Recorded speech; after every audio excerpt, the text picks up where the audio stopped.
es La Plaza de las Letras, un podcast literario.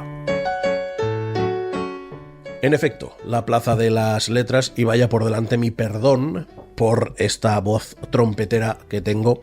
Soy Aitor Pilán de Miguel y les voy a acompañar como buenamente pueda en este programa de casi final de temporada. En la dirección de sonido está Sofía Álvarez y conmigo sanos, lozanos, limpios y aseados están Javier Alandes y Mamen Monsoriu. Aitor, esta nueva versión de tu voz hay que patentarla, ¿eh? Eso dicen. Debería ser. Eso me dicen, Mamen. Madre mía, ya nos gustaría a nosotros, Javier. De todos modos, Mamen, Aitor, a este ritmo en el que estamos aquí con el aire acondicionado, ahora bajaremos a la calle con 35 grados, yo creo que pasado mañana podemos estar como Aitor, podemos conseguirlo. Os animo, os animo. Estamos felices de estar aquí una semana más. Hoy es un programa especial porque tenemos autor en estudio. Eso siempre nos motiva. Y qué bonito es que yo creo que al menos yo estoy pudiendo encontrar un poquito más de tiempo, un poquito más de paz para leer, para encontrar momentos de lectura. Y qué bien que la Plaza de las Letras nos dé contenido para leer. Que Aitor nos dé faena y nos dé contenido para leer. Faena. Aitor no manda ni en su casa y vive solo. Este programa debería llamarse Hoy es un programa especial. Porque Aitor siempre dice eso. Yo creo que tenemos la suerte de poder decir que todos los programas que tienen lugar aquí son especiales. Me parece bien. Es que lo son. Correcto. Especiales de bonitos, no de tener aparatos en las piernas. Vamos con el clásico.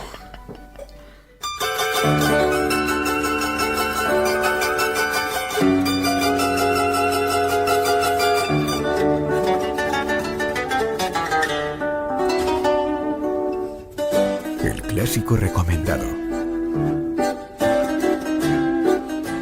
Bueno, cuando tocó hacer los últimos 3 clásicos de la temporada, a mí me tocó en suerte el segundo, que es el programa de hoy. Queda otro más antes de acabar temporada.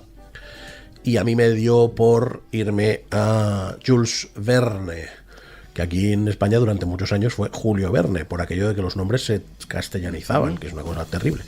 Y concretamente he elegido 20.000 leguas de viaje submarino. Maravilloso.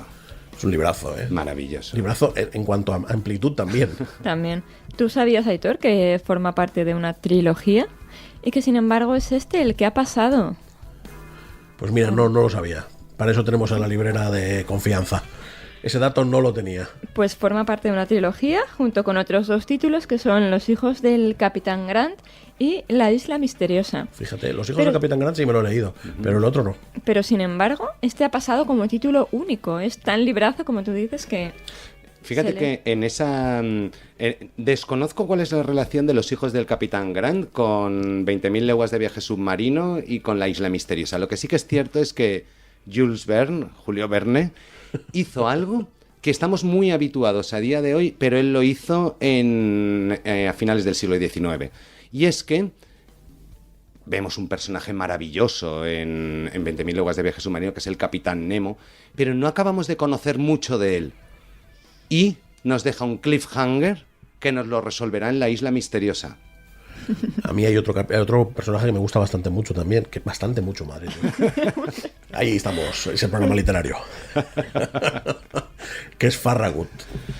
Me parece que es gracioso. Y luego, sobre el Capitán Nemo, ¿no os da la sensación de que hace un poco de proselitismo del siglo XVII con los piratas y la patente de corso? Completamente.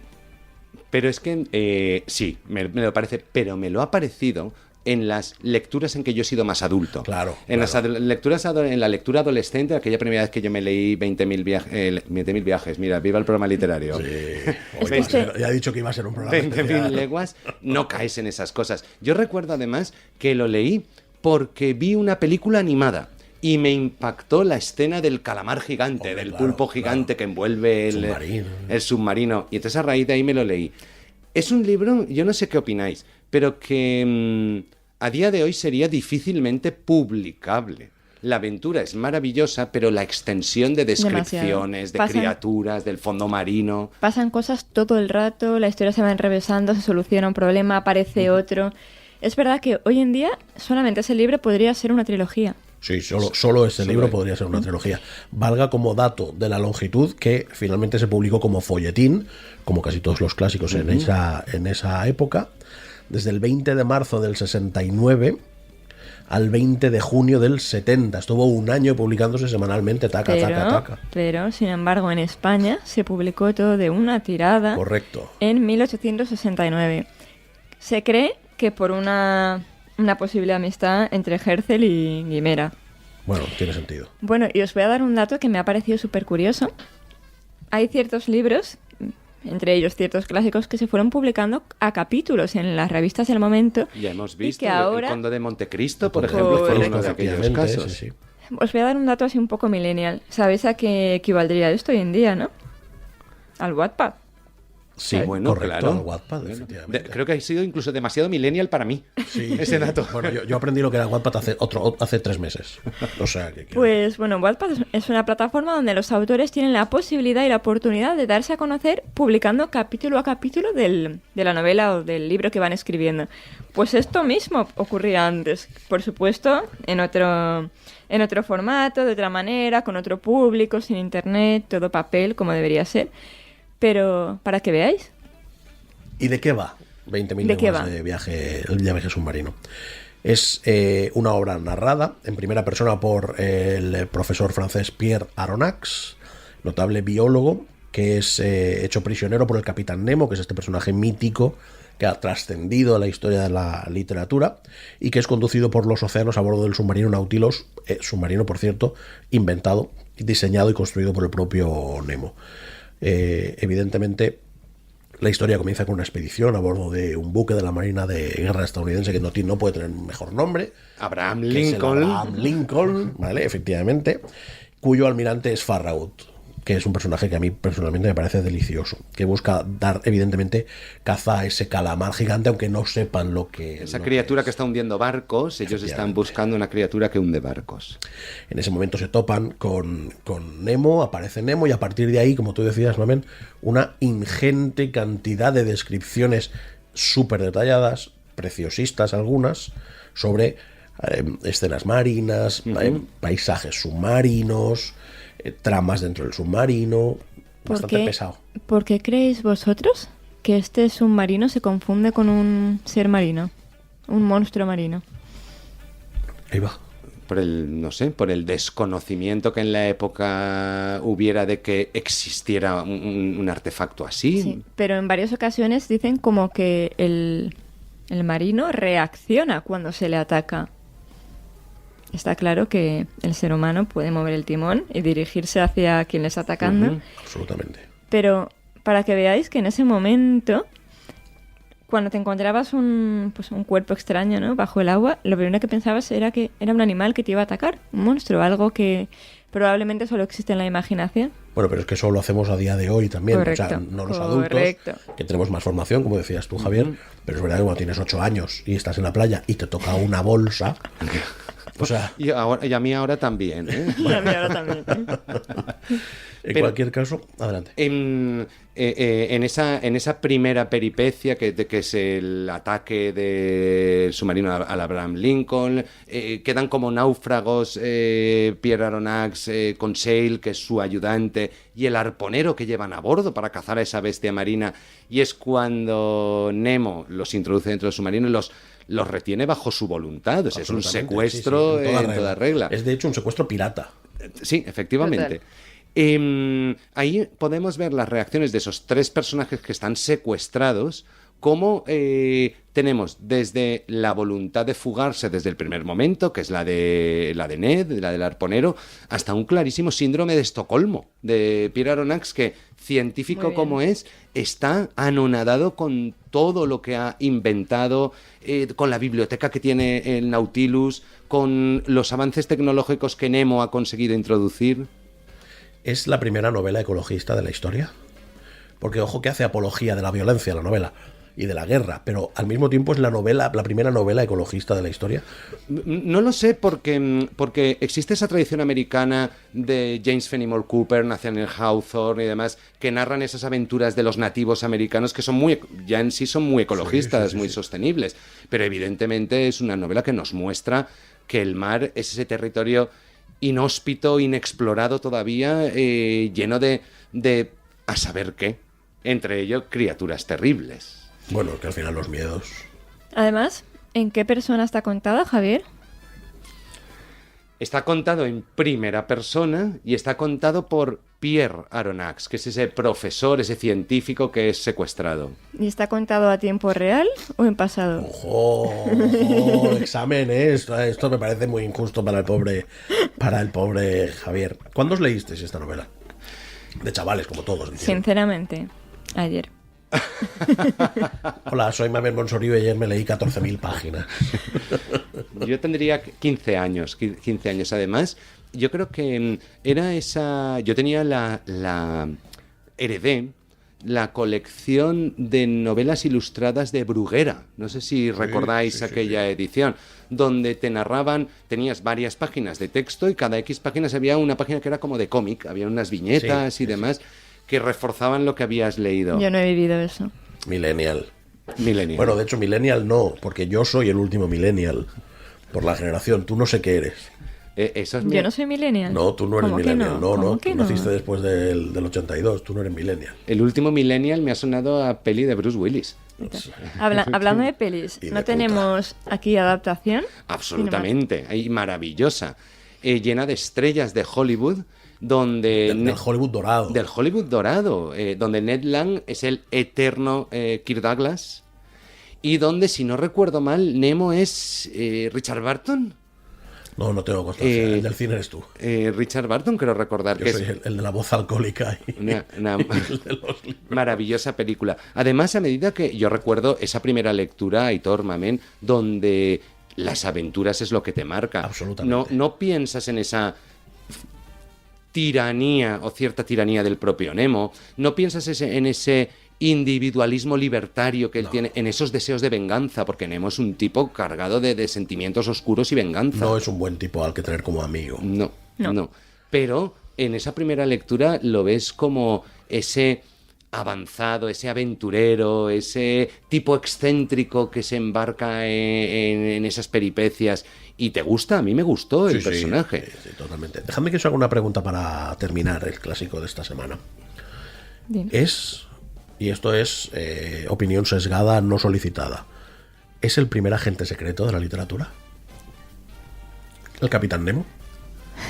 Ostras, no lo sé. Porque trabaja para la reina, de manera muy clara, además. Sí, fíjate, a mí enlazando eso me recuerda a esos villanos de la nueva era Bond, que uno es un magnate de la prensa, el otro, es decir, son como empresarios que quieren cambiar el mundo para favorecerle. Exacto. O para buscar. Lo veo más que un agente secreto, que lo vería más un villano sofisticado. Yo veo una nueva manera, una manera pionera de hacer denuncia social. De decir, yo no aguanto los hombres y sus miserias, me voy bajo el agua y... Bueno, de hecho, y hago mi lucha aquí. Un poco va de eso el libro. Porque él tiene sus motivos por el que aislarse del mundo. Exactamente. Como todo. Y luego, además, esa capacidad que tenía Julio Verne para visualizar el futuro. Absolutamente. No solo en 20.000 leguas de viaje submarino, sino en multitud de sus... en casi aunque toda no su siempre obra. Lo hacía bien. Bueno... Solo se equivoca el que hace cosas. Claro. Por supuesto. El que no hace cosas no se equivoca. Es indiscutible que Verne era un precursor de la modernidad en algunos sentidos, sobre todo lo que tenía que ver con ciencia y demás. ¿Algo más del clásico, chicos? Recomendamos 20.000 leguas de viaje submarino. Os digo una cosa, el siguiente clásico no es menos corto que este, es muy diferente, eso es verdad, porque nosotros ya lo sabemos, esto es así. Vamos con la sección de Contar Mejor. La Plaza de las Letras, el podcast literario.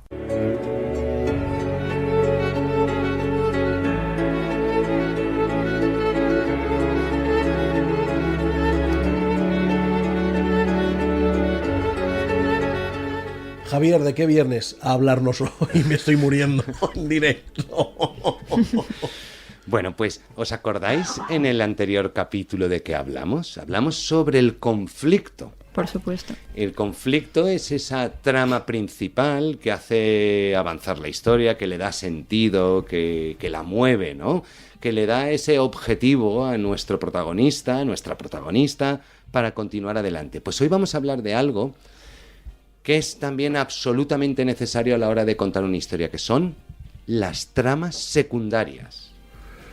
Eso es básico para que una novela no dure 150 páginas y dure 185 o 285. Ese es uno de los motivos por el que agregar tramas secundarias a una novela, y es para que cargarle de profundidad de contenido, de profundidad de avatares, de cosas que suceden a los protagonistas, etc. Pero ese es uno de los principales errores que veo en algunas novelas, y es que las tramas secundarias están hechas para hacer más largo el libro. Están hechas para rellenar, están hechas para... Cuando no es el objetivo, la trama secundaria tiene que tener unas bases para que merezca estar incluida dentro de una novela. A vosotros nos pasa que cuando os ponéis a escribir, evidentemente hay una trama principal y se os ocurren ideas complementarias que queréis agregar, que queréis añadir.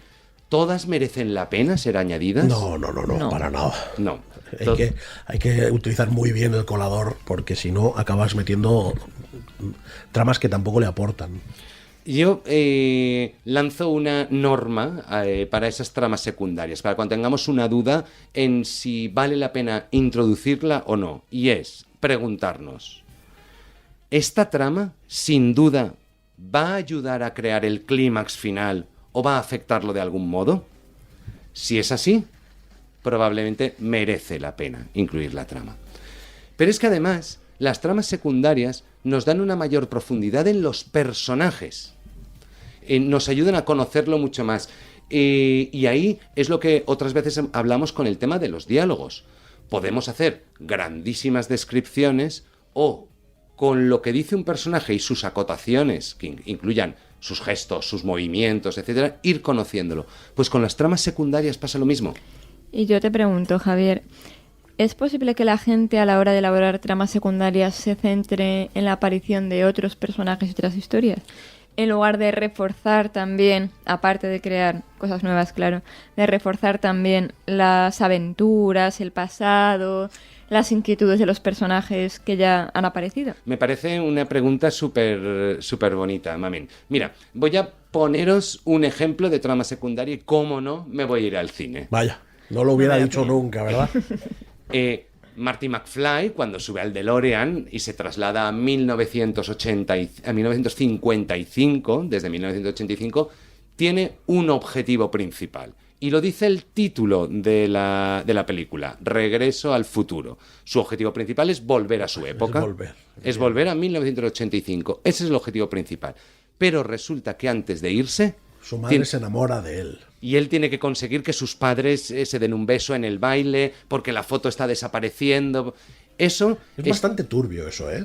O sea, como, que sí, o sea, Dios tenga en gloria muchos años a CMX, que es Dios haciendo guiones.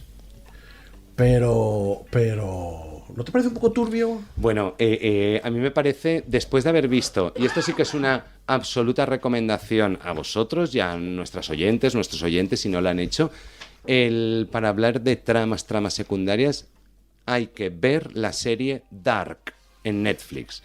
Y si os parece turbio que alguien viaje al pasado y su madre, sin saber que es la madre, se enamore de él, con Dark podéis flipar ya. No pude, desde el primer capítulo no pude, no sé. Pero, como bien decía Mamen, en este caso estaríamos hablando de una trama secundaria del mismo protagonista. El mismo protagonista tiene un objetivo y hay un objetivo secundario.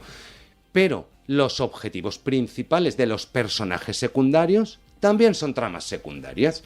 Y en este caso el ejemplo que voy a dar, y es clarísimo, es el personaje de Fermín Romero de Torres, el personaje secundario de La sombra del viento. Él ayuda a Daniel Sempere en el objetivo principal de la novela, que es ese cementerio de los libros perdidos, es ese libro de Julián Carax, es ese misterio que hay. Pero Fermín Romero de Torres también tiene su objetivo principal, que es enamorarse, por ejemplo. Entonces es un Don Juan, un galán que tiene varias aventuras y demás. Y todas esas tramas secundarias nos hablan mucho mejor de quién es ese personaje. Así que, con las tramas secundarias, añadimos profundidad a los personajes, añadimos complejidad a la novela y además nos muestran otros temas que la trama principal no toca. Esos temas de amistad, de familia, de miedo a la muerte. A mí me saca mucho de la lectura cuando en esas tramas secundarias el autor se empeña en contarnos cosas que no suman para la trama principal. Pero es que eso forma parte de la habilidad de la autora o del autor. Es decir, estoy completamente de acuerdo. A mí me saca cuando no está relacionado con la trama principal de la novela. Por ejemplo, en Indiana Jones en busca del arca perdida, evidentemente el título dice el objetivo. Vamos a buscar el arca perdida. Pero hay una trama secundaria que es el love interest, como el personaje de Marion. Es una trama secundaria, pero para mí le da profundidad al objetivo principal. Sí, pero es que esa trama secundaria está muy ligada, porque Marion es capital para acabar encontrando el arca perdida. Pues por eso esa trama secundaria es vital para esa historia. Para esa historia. Hay un libro, bueno, un librazo, que se llama Canción Dulce, de mi queridísima Leila Slimani, que empieza con el final. Bueno, es una niñera que comete un asesinato y esto te lo cuentan en la primera página. Qué bien. Por lo cual no lo considero spoiler, solo un poco, pero así me siento menos mal. O mejor. Menos mal es muy coherente con el programa de hoy. Es verdad, me tengo que poner a la altura. Y entonces, todo el libro transcurre en la explicación de por qué ha pasado eso, qué ha llevado a la niñera a cometer tal cosa, ¿no? Pero hay, aparte, una trama principal en la que cuenta cómo fueron sucediendo los hechos, desde que la madre se vio que no podía más, la contrató, la niñera fue cogiendo confianza, pasando cada vez más horas dentro de la casa, quedándose a dormir. Esa es la trama principal. Pero luego hay una trama secundaria que es lo que le ha pasado a ella. Uh-huh. Bueno, lo que le ha pasado a ella y lo que le ha pasado a su hija, lo que le pasó a su marido antes de morirse, o sea, esas cosas que le fueron afectando y que la llevaron a convertirse en una persona oscura, por muy luminosa que ella fuera, ¿no? Pues esa trama secundaria, yo cuando acabé el libro me preguntaba, ¿qué sería la novela sin esto? Porque realmente nunca llegas a encontrar una explicación. ¿Dónde la encuentras? En la historia de esa persona. Entonces, hay veces en los que la trama secundaria es bestial. Uh-huh. Pero como dice Aitor, de repente te cuenta que se encuentra con otra niñera del colegio, que le cuenta una historia que no me interesa nada, quiero saber qué narices ha pasado para que ella haga eso, ¿no? Sí que es verdad que Leila lo cuenta sutilmente, no se mete demasiado a hacer, pero es cierto que yo paso eso, lo paso completamente, me sobra. Tuvimos nuestro padrino, Santiago Díaz, sí. Su última novela, Las otras niñas, tiene una trama principal que es la búsqueda de Indira Ramos de esas huellas que han aparecido de Antonio Anglés. Y es una trama principal muy potente. Y paralelamente te cuenta la historia de una de las agentes del equipo de Indira Ramos, de Lucía Navarro, que es una de las agentes. Esa trama es paralela a la principal y en ningún momento ves que vayan conectando. Y es más, que no deseo hacer spoilers. Es una trama... Está publicado, se puede hablar. No llegan a conectar, ambas tramas son muy interesantes las dos, son muy potentes las dos, pero no llegan a conectar. Y entonces yo lo leo y digo, esta trama a mí no me ha aportado nada, no ha conectado con la trama principal, hasta que Santiago Díaz te dice que va al tercero. Eso es. Claro.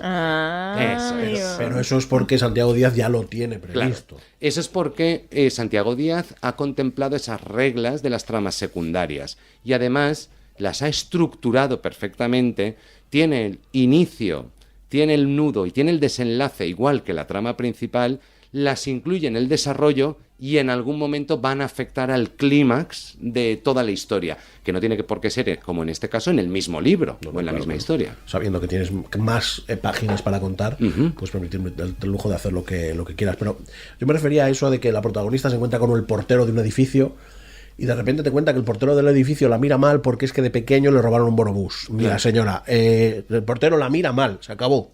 Las tramas secundarias se corre el riesgo de rellenar páginas. Y yo he leído muchas novelas donde no le he encontrado sentido. Porque si esa conversación, ese encuentro con el portero es para describirnos algo de la personalidad de nuestra protagonista. Perfecto. Que luego esa personalidad servirá para el desarrollo de la historia o incluso para el desenlace, entonces tiene sentido. Exacto. Si no tiene, por eso que cojamos esa regla de oro si escribimos. Si esa trama secundaria va a afectar al clímax o lo va a modificar o le va a dar alguna explicación, tiene sentido. Si no va a ser así, no tiene ningún sentido incluirla. Estamos de acuerdo. Oye, me encanta. ¿Cuánto se aprende con Javier, eh? Es una cosa de locos. Yo, de verdad, este verano hay que reponerse todos los cómo contar mejor. Con la tontería, yo, si fuera tú, le sacaría partido económico a este cursito de Hombre. literatura que estás dando, ¿eh? Nunca me imaginé haciendo un podcast y tomando apuntes a la vez. Nunca. Yo sí, porque sabía lo que le ofrecía y a quién se lo ofrecía. Pero lo importante, esto no deja de ser teoría. La teoría luego hay que llevarla a la práctica. Ah, bueno, pero eso es otro debate, ¿eh? Lo que invitamos aquí a nuestras oyentes y nuestros oyentes es llevarlo a la práctica. Pero esto es otro debate. Luego hay que ponerse los sábados y los domingos a las 6 de la mañana a picar espuela y a escribir y a pegarte con 2 líneas. Claro. Y llevar 2 horas y no me gustan estas 2 líneas y no me gustan estas 2 líneas. Así es. ¿Listos? Pues muy listos. Bueno, Listísimos. listísimos vosotros. Seguimos en la Plaza de las Letras. ¿Hemos llegado al tiempo? Mi temor era que nos quedáramos cortos. ¿Puedes que bajen el aire un pelín? Y por tu garganta. ¿Ya ha venido Juan? ¿No te puedes coger el libre? Preguntas a por el vacío. Yo lo entiendo, pero... Pues el otro día me fui volviendo, Andrés y yo fuimos hasta su hotel, volvimos charlando y tal, me encantó. Qué experiencia tan bonita conocerlo.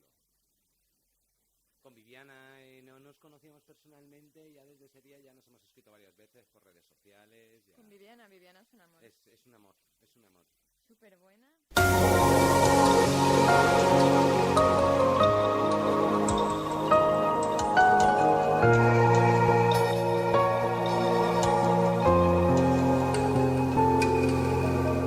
Seguimos en la Plaza de las Letras y lamentablemente mi voz no mejora, ya lo lamento. Hoy está con nosotros en el estudio un hombre que viene a presentarnos un libro de relatos, cosa que nos encanta porque nos gustan las novelas, nos gusta el teatro, nos gusta la poesía, pero también nos gustan los relatos y creo, si no me equivoco, Juan Mamen, que es el primer libro de relatos que tratamos esta temporada. Así es.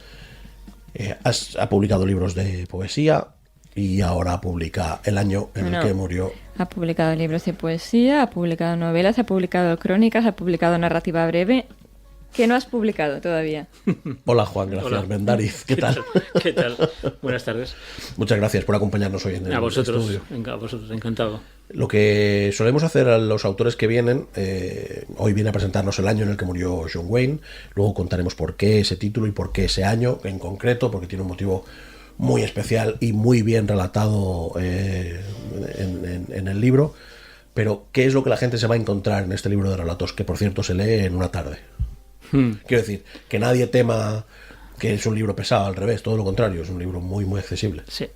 Yo creo que es un libro, en el sentido en el que mencionas, muy, muy ágil, de lectura ágil, frase corta pero no simple, y que presenta una serie, digamos, como una especie de catálogo, por así decir, entre comillas, de distintos aspectos que tienen que ver, por un lado, con el año que murió John Wayne, que fue el año 79, es decir, ese periodo convulso de la historia de España, de la transición, muerte de Franco en el 75 y en el 82 golpe de Tejero, etcétera, ese periodo que sobre todo, yo creo que en todas partes, pero en el norte, de donde yo procedo, fue especialmente duro, ¿no? Para alguien que tenía 10 años en esa época,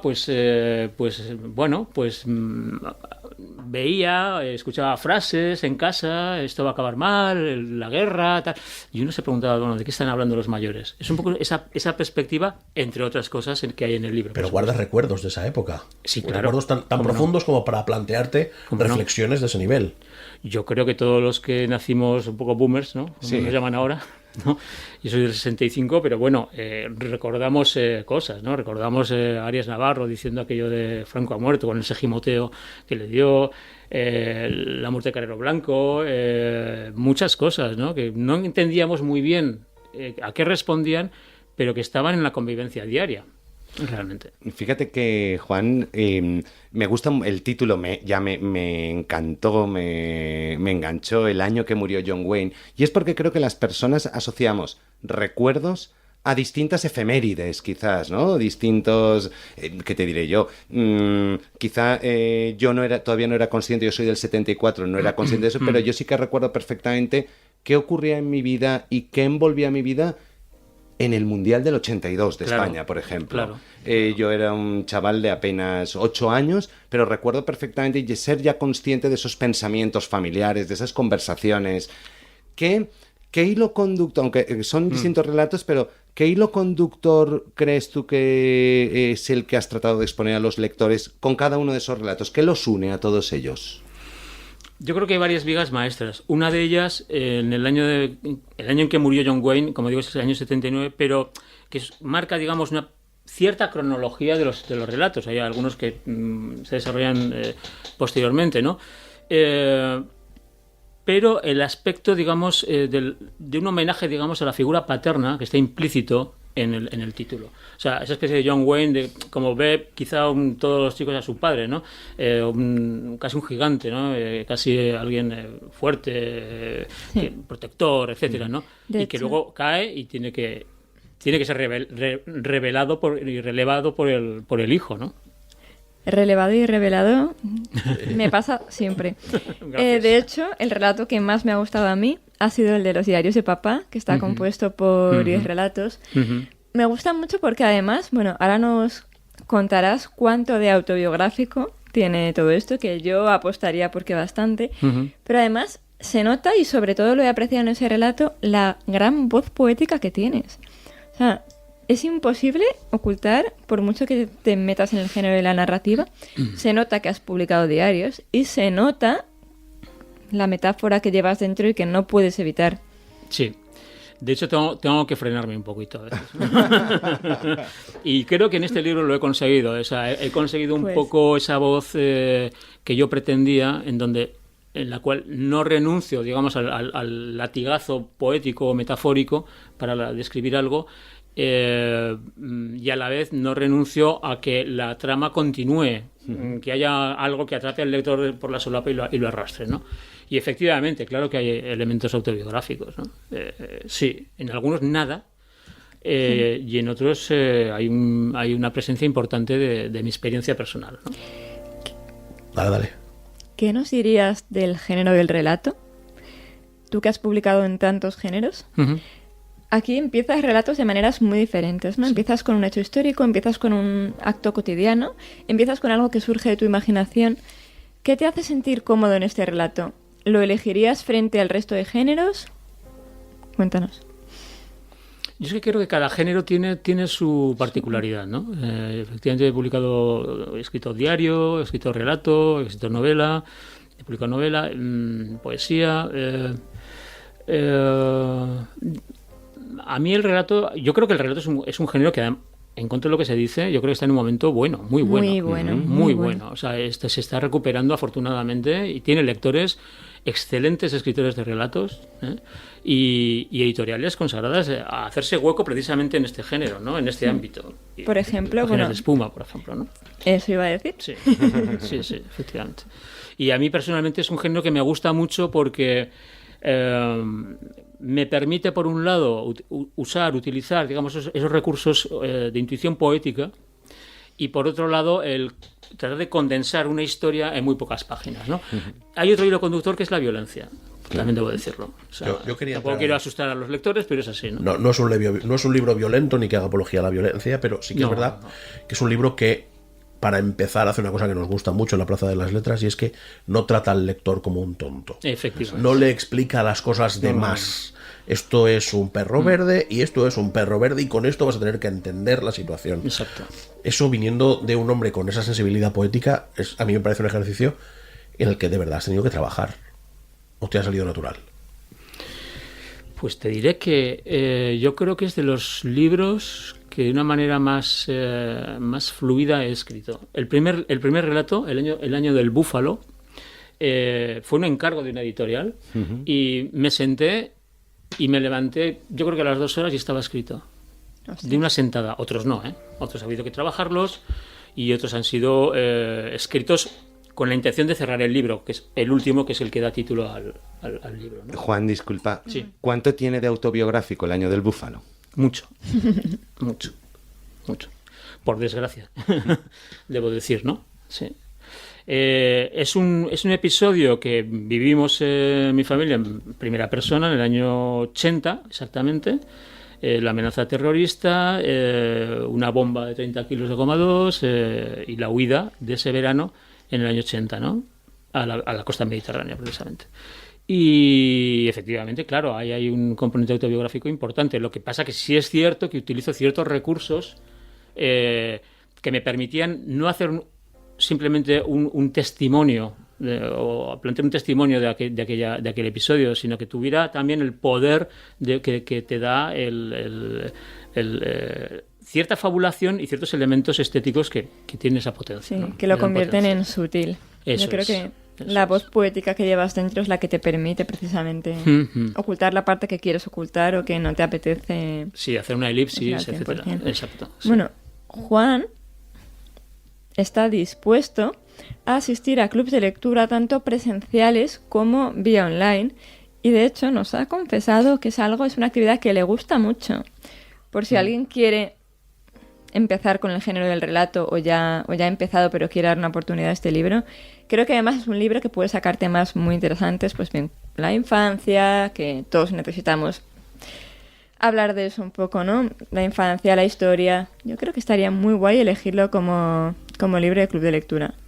Pues muchas gracias, ojalá. A mí hay una cosa que, evidentemente, si hay algún club de lectura que se quiera poner en contacto con nosotros, ya lo sabéis, en redes sociales, Instagram, La Plaza de las Letras.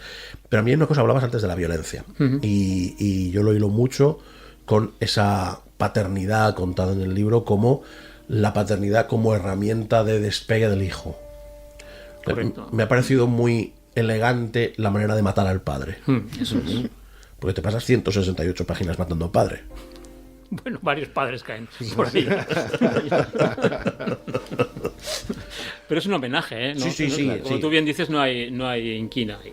No, me parece un ejercicio de, como tú decías antes, de relevo natural, de que es que tiene que pasar. Es que hay un día en el que el hijo te gana jugando al fútbol, es que hay un día en el que el hijo llega más alto que tú en el techo, es que hay un día en el que ya no puedes conducir. Me parece un ejercicio bellísimo. Brutal.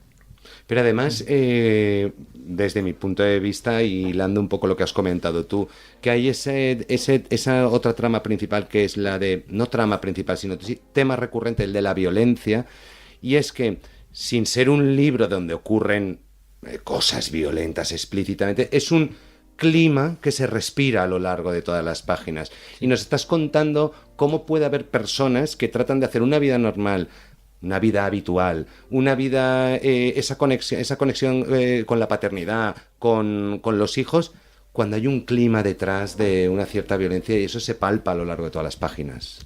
Sí, yo creo que de una manera, no sé si muy consciente, es cierto que he dado un marco, un paisaje, digamos, donde había una violencia del entorno y luego una serie de violencias internas, familiares, domésticas, etcétera, que se producen, ¿no?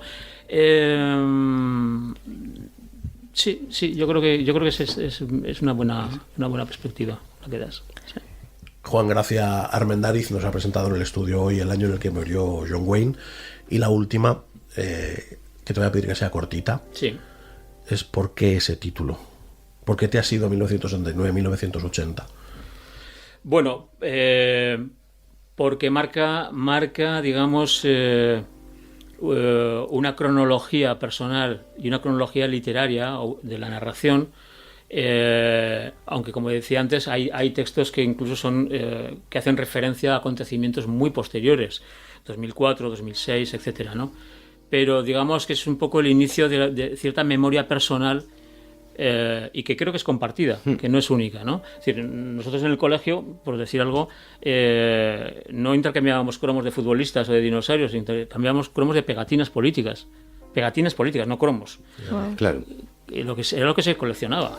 Claro. Y llevábamos en la carpeta pegatinas políticas.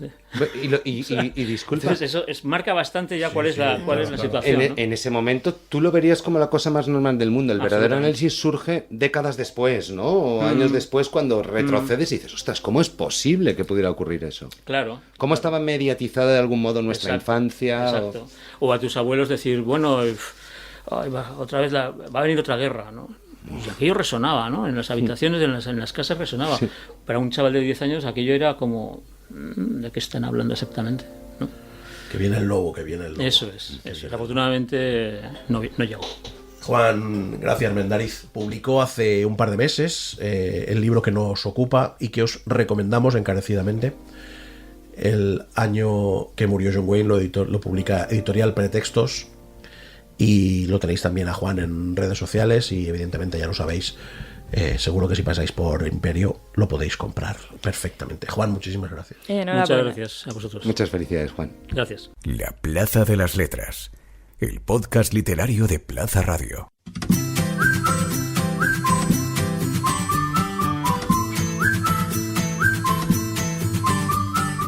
La alegría desbordada del corro alrededor de la hoguera con el que repasamos las reseñas literarias a los mejores libros del momento o ya publicados, porque bueno, si no se publican no los repasamos. Esto es una cosa que es una política. Si no se publican igual ni los leemos, a lo mejor. Bueno, calladme y por favor, Mamen habla. Costaba salir de tu habitación del hotel. En realidad no era una habitación, sino los confines de nuestra breve intimidad.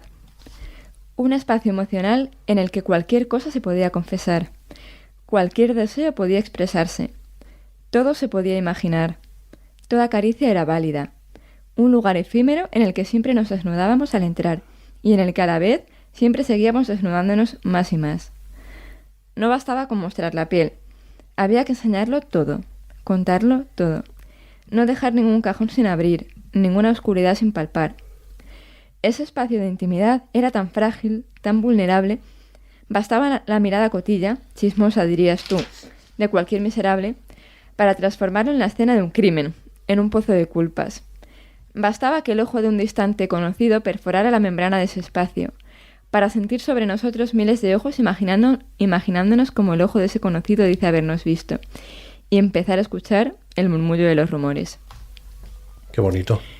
¿Y a quién no le ha pasado esto alguna vez? Qué bonito y qué doble fila, ¿no? Hombre, el final con el ojo de cómo nos ha visto ahí tal, pero es verdad que el final eso nos ha pasado un poco a todos alguna vez. ¿Qué puede aplastar una situación tan magnífica como esa?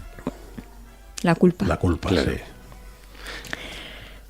Os presento... Este texto pertenece a... Este texto pertenece a Los días perfectos de Jacobo Vergareche, un libro que se publicó en 2021 y no ha dejado de venderse con tanta intensidad hasta el día de hoy. Qué Sabéis que eso es muy difícil, ¿no? Que siempre está el boom inicial y luego depende del boca a boca, de los libreros, de las editoriales, del propio autor, en gran parte también, que el libro siga con el mismo entusiasmo, ¿no? Que al principio. Los días perfectos es un libro que me parece idílico para el momento actual, para el verano, ya que nos encontramos con un libro de amor, bueno, de desamor, diría yo más bien, pero al final el amor y el desamor se tocan Bueno. a niveles... Casi telúricos. Y además tiene algo que me encanta, que es un libro que yo le puedo recomendar a cualquier persona como algo fresco, algo fluido, y que sin embargo tiene una cantidad de cultura dentro fabulosa. Entonces... Qué bien esos libros que tienen un pozo magnífico y que están disimulados de una entropía un poco naif. Os voy a contar de qué va. A ver qué os parece, a ver si os convence o no os convence. Los días perfectos está contado en género epistolar y está compuesto por 2 cartas. La primera es de Luis a Camila y la segunda es de Luis a Paula. Camila es la amante y Paula es la mujer. la mujer con la que tiene 2 hijos, una de ellas muy pequeña, con la que describe a menudo lo bien que se lo pasa jugando. Me hace mucha gracia. Sin embargo, empieza con la carta a Camila. La carta a Camila, bueno, ambas están inspiradas, que esto es la parte que a mí me chifla, en la correspondencia que, bueno, sabéis que Faulkner escribió, aparte de escribir libros fantásticos que en Las Palmeras Salvajes, bueno, libros que nunca vamos a olvidar, escribió correspondencias. Y hay una que se hizo muy conocida, que es la correspondencia entre Bill y Meta, que Meta era su amante. Pues se basa en eso para para escribir esta correspondencia. No solamente podemos ver en la obra un montón de fragmentos reales, que además, bueno, él es inglés, él nos los va traduciendo a medida que los pone, sino que él va a hacer el mismo ejercicio exactamente, primero con su amante, Camila, y luego con su mujer, Paula. La primera carta, vamos a contar un poquito de qué va, porque si no, mira que no me gusta, pero es lo que hay. La primera carta se la escribe por este motivo. Bueno, él se lanza por este motivo. Perdón, ese fragmento que nos has leído inicialmente, entiendo. ¿A cuál corresponde? Yo creo que a la carta del amante. Muy bien, Javier. No, de verdad, no es por restarte mérito, pero... Ay, la pasión. Y de ahí ese encuentro de ese lugar que te aparta del mundo, pero que a la vez te inunda de culpa. Correcto. Bueno, inunda de culpa... En realidad no. No. En realidad te inunda de culpa dependiendo de cómo te vean el resto. Correcto. La primera carta se le ocurre a él escribirla porque él y su amante, se habían conocido en un congreso hace 2 años. Habían compartido 4 días juntos. 4 días perfectos. Pasó un año entero y volvieron a coincidir en el mismo congreso. Bueno, compartieron 3 días juntos, otros 3 días perfectos. Transcurrió otro año más y se iban a volver a encontrar ahora en el congreso. ¿Qué ocurrió? Que no hay que tentar a la suerte. Que un día antes ella le envió un mensaje poniéndole... Un día antes. Imaginaos la ilusión que tendría él en ese momento de volver a vivir esos días. Mi marido ha decidido finalmente acompañarme en el último momento. No solo eso. No me escribas, no me llames, quedémonos con el buen recuerdo. O sea, está cortando con esa relación, entre comillas, que tienen, ¿no? Porque no es que le diga, nos vemos el año que viene, ¿no? Es que le dice, quedémonos con el maravilloso recuerdo que tenemos de los días que pasamos juntos. ¿Y ahora yo qué? Dice él. ¿Ahora qué hago yo? Si prácticamente la ilusión de mi vida eras tú, era saber que tenía que aguantar un año de rutina, pero luego tenía la mejor recompensa del mundo, que era volver a encontrarme contigo después de tanto tiempo. En la primera carta, la carta al amante, nos escribe cómo fue ese encuentro, esa unión. ¿Vosotros habéis tenido alguna vez unos días perfectos? Sí, yo sí, particularmente yo sí. ¿Y cómo los escribirías? Perfectos. Pero mete euforia, felicidad. No, yo soy mucho más cartesiano. No, yo quiero decir, fueron días estupendos, magníficos. ¿Completos? Sí, ¿entiendo? A nivel emocional, a nivel físico, fueron estupendos. Pero ya está, ahí se acaba. Al final, yo creo que depende mucho cómo te enfrentes al escenario, cómo acabas esos días perfectos. Pero esos días perfectos normalmente no forman parte de nuestra vida diaria. Exacto. Nunca. No forman parte de nuestra rutina. Y yo soy muy seguidor de aquella frase de Ana Belén que dice que al lugar donde fuiste feliz no debieras tratar de volver. Por lo tanto, esos días perfectos, aunque se vayan repitiendo año a año, sabes que va a haber un momento en que va a terminar. Yo creo que a Luis, en este libro, le hicieron un flaco favor diciéndole que ya está.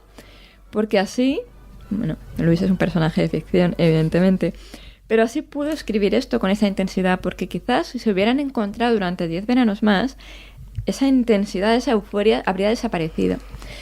Mirad, hay una reflexión preciosa en este libro sobre la felicidad.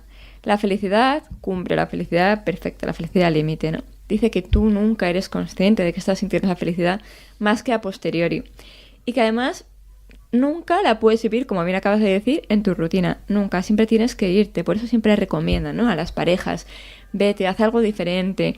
Porque si no, entras en la imposibilidad de alcanzar esos días perfectos. Y yo creo que, por ejemplo, el verano, por eso me gusta mucho este libro para este momento, el verano es ideal para tener ese momento, ese flash. Oye, yo ahora me he quedado con las ganas de saber cuál es el hilo argumental de la carta a su mujer. El hilo argumental de la carta a su mujer es contarle no, porque ella lo sabe perfectamente, pobrecita, todo, no la infidelidad, porque la infidelidad sabes que no la va a contar, sino contarle la degradación de la relación a lo largo del tiempo, ¿no? Cómo han pasado de verse de una manera a verse de otra y por qué pequeñitos pasos está compuesta esa degradación. Pues por ejemplo, este día me fui a cenar con mi compañero y su mujer y no te invité. ¿Qué habría pasado si te hubiera invitado y luego nos hubiéramos ido a bailar? O este otro día... Qué duro, ¿eh? Sí. Hostia, qué duro. Y además lo hace muy bien y muy bonito. Pero sin embargo, al final le propone un trato. Le propone varias opciones. Esta carta te la estoy escribiendo. Mira, se me pone la piel de gallina, ya no sé si es por el frío.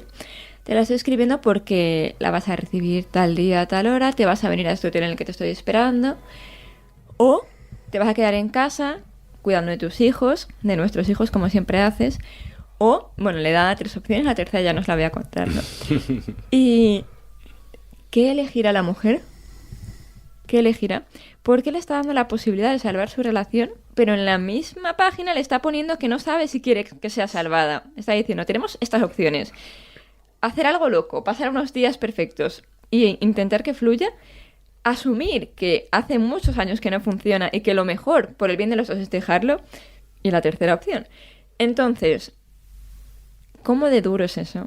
¿Cómo de duro es saber que tu relación se va a pique? Porque a veces es tan valiente luchar por ella como dejarla, ¿no? De hecho, yo creo que es muchas veces más valiente dejarla y decir, me doy por vencido, ya está. O sea, es que eso implica fracaso.